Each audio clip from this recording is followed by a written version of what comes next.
যে কোনো জায়গায় মসজিদ থাকলে একটা মক্তব্য থাকে। মসজিদের সাথে মক্তবের সাথে, মসজিদের সাথে মাদ্রাসার সাথে কি সম্পর্ক? আমি বলি, আমরা যে কালিমা পড়েছি লা ইলাহা ইল্লাল্লাহু মুহাম্মাদুর রাসূলুল্লাহ, এখানে দুইটা অংশ আছে। লা ইলাহা ইল্লাল্লাহ, আল্লাহ ছাড়া কোনো ইলা নাই। মুহাম্মাদুর রাসূলুল্লাহ, মুহাম্মাদুর রাসূলুল্লাহ সাল্লাল্লাহু আলাইহি ওয়াসাল্লাম আল্লাহ তাবারক ওয়া তাআলার রাসূল। সেই হিসাবে মসজিদ আল্লাহর ঘর, মাদ্রাসা নবীর ঘর। মসজিদ কার ঘর? আল্লাহর ঘর। আর মাদ্রাসা নবীর ঘর। এত সম্পর্ক মসজিদ আর মাদ্রাসা নিয়ে, এত সম্পর্ক, আপনি কাকে বড় বলবেন? যদি একজন মানুষ মক্তবে বসে যদি নামাজ না শিখে মসজিদে যায় কি করবে? মক্তবে যদি নামাজ না শিখে মসজিদে যায় কি করবে? একজন মানুষ যদি মাদ্রাসায় যায় ইলম না শিখে মসজিদে যায় কেমনে খতিবগিরি করতে পারে? সমস্ত খতিব, চিটাগাং শহরে যত খতিব আছে সব খতিব তৈয়ার করেছে কে? মাদ্রাসা। সব খতিব কে তৈয়ার করেছে? মাদ্রাসা তৈয়ার করেছে। সব ইমাম মাদ্রাসায় তৈয়ার করেছে। সব মুয়াজ্জিন মাদ্রাসায় তৈয়ার করেছে। মাদ্রাসায় যদি ইমাম খতিব মুয়াজ্জিন তৈয়ার না করে মসজিদে যায় কে ইমামতি করবে, কে খতিবগিরি করবে, কে আজান দিবে? একজন মুসল্লি যদি মক্তবে পড়ে, মাদ্রাসায় পড়ে নামাজ না শিখে মসজিদে যায় কি করবে? সেজন্য মসজিদের সাথে কালিমার প্রথম অংশ আর কালিমার দ্বিতীয় অংশ হলো মাদ্রাসার সাথে।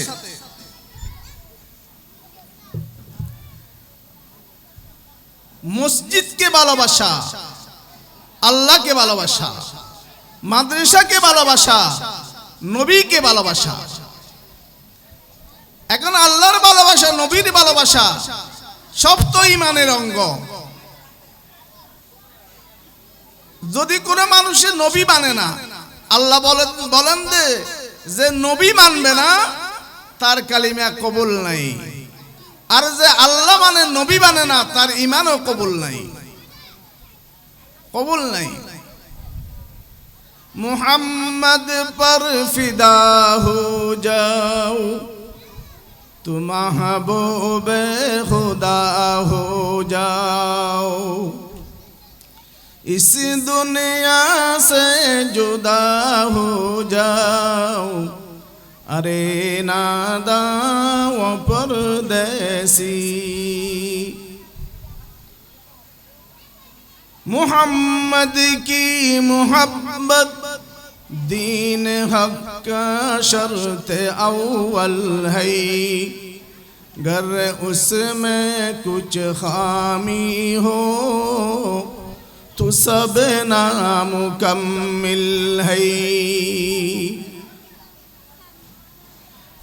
रसूल सल्लल्लाहु अलैहि वसल्लमेर ভালোবাসা ছাড়া কোনো ঈমান কবুল হবে না।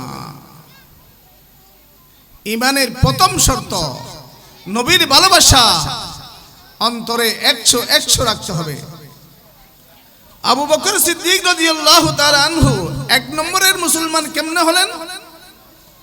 আবু বকর সিদ্দিক রাদিয়াল্লাহু তাআলা আনহুর অন্তরে নবীর ভালোবাসা 100 ছিল।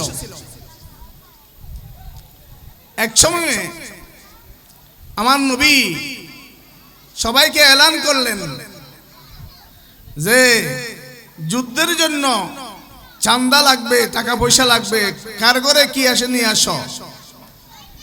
ওই দিন হযরত উমর রাদিয়াল্লাহু তাআলা আনহু খুশি হয়ে গেলেন, উসমান গনি রাদিয়াল্লাহু তাআলা আনহু খুশি হয়ে গেলেন। কেমনে? আজকে আবু বকরকে ফিল করব। কেন? আবু বকরের তো সম্পদ নাই, আমি উসমান গনির তো সম্পদ আছে, উমর রাদিয়াল্লাহু তাআলা আনহু তো সম্পদ আছে।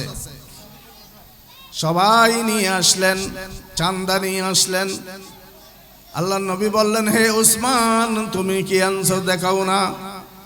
উসমান রাদিয়াল্লাহু তাআলা আনহু বলেন, ইয়া রাসূলুল্লাহ সাল্লাল্লাহু আলাইহি ওয়াসাল্লাম, মসজিদে নববীর অর্ধেক ভরপুর করে দিছি, আনিয়া ঢাল করে দিছি, ভরপুর করে দিছি। উমর, তুমি কি আনছো বলো না। উমর বলেন, ইয়া রাসূলুল্লাহ সাল্লাল্লাহু আলাইহি ওয়াসাল্লাম, মসজিদে নববীর 3 ভাগের 1 ভাগ ভরপুর করে দিছি। আবু বকর সিদ্দিক রাদিয়াল্লাহু তাআলা আনহুকে বললেন, হে আমার আবু বকর, কি আনছো বলো না। আল্লাহর নবীকে বলেন, ইয়া রাসূলুল্লাহ সাল্লাল্লাহু আলাইহি ওয়াসাল্লাম, আমি 1 লাই আনছি, 1 লাই 1 বস্তা। আল্লাহর নবী বলেন, তোমার লাইটা আমার সামনে আনো, লাইয়ের ভিতরে কি আছে আমি দেখব। আল্লাহর নবী চোখের পানি ছাড়ি দিলেন। ওই আবু বকরের লাই দেখে নবীর চোখের পানি এসে গেছে। সেখানে দেখতেছে ওই রান্না করার জন্য যা তেনা লাগে, কাপড় চোপড় লাগে, সেগুলা, ভাত গাড়ার জন্য যে একটা খাড়ি লাগে, সেটাও। আবু বকরকে আমার নবী বললেন, হে আবু বকর, তুমি যেভাবে আনছো তোমার ঘরে কি আছে বলো না। আবু বকর বলেন, আল্লাহর জন্য নবী বস, নবীর জন্য আল্লাহ বস, সিদ্দিকে আকবর কো আল্লাহ ওর রসুল বস। ইয়া রাসূলুল্লাহ, আমার ঘরে আল্লাহ এবং আল্লাহর রসুলকে রাখি আসলাম, আর কিছু নাই। আরো মজার ব্যাপার কি, আবু বকর রাদিয়াল্লাহু তাআলা আনহু আমার নবীর সামনে বসে আছেন, সালার শট পরে, সালার শট পরনে। যে আবু বকর আরবের শ্রেষ্ঠ ধনী ছিল, যে আবু বকরের পাইকারি কাপড়ের দোকান কয়েকটা ছিল, আল্লাহর রাস্তায় দান করতে করতে করতে এমন হয়ে গেছে, আমার নবীর সামনে দুজানু হয়ে সালার শট পরে আছেন। এই দৃশ্য দেখে আল্লাহ আরশ আজিম থেকে দেখে আছেন আবু বকরের পরনের চট।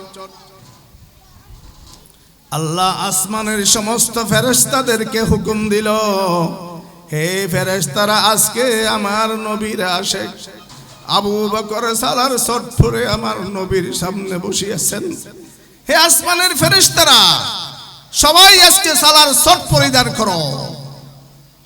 জিবরাইলকে সালার শট পরায়া আমার নবীর সামনে হাজির হয়ে গেল। জিবরাইলকে আল্লাহর নবী বলেন, হে জিবরাইল, তুমি কত সুন্দর জান্নাতি পোশাক পরে আমার কাছে আসো, আজকে কেন সালার শট পরে আসছো? জিবরাইল বলেন, ইয়া রাসূলুল্লাহ, আপনার সামনে কে বসা? বলেন, না, আমার আবু বকর বসা। আবু বকরের পরনে কি? বলে যে সালার শট পরা।